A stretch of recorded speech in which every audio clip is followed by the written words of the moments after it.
News 24 తెలుగుకు స్వాగతం. వార్తల్లోని ముఖ్యాంశాలు ఇప్పుడు చూద్దాం. బాపట్ల జిల్లా పంగలూరు మండలంలో జనకవరం ప్రాథమిక వ్యవసాయ సహకార పరపతి సంఘం నూతన పాలకవర్గం బుధవారం రాత్రి బాధ్యతలు స్వీకరించింది. తలపనేని సుధాకర్ రావు సొసైటీ అధ్యక్షులుగా, కట్ట నాగేశ్వరరావు, బొల్ల పోలయ్య పాలకవర్గం సభ్యులుగా నియమితులయ్యారు. సొసైటీ సీఈఓ నాగబోయిన లక్ష్మీదేవి కొత్త పాలకవర్గానికి బాధ్యతలు అప్పగించారు.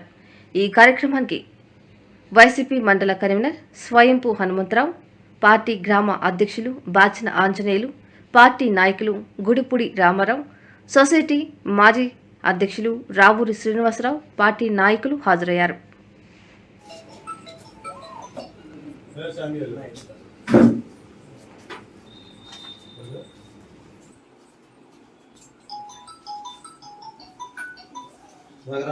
రెండు మాటలు చెప్పరాదు.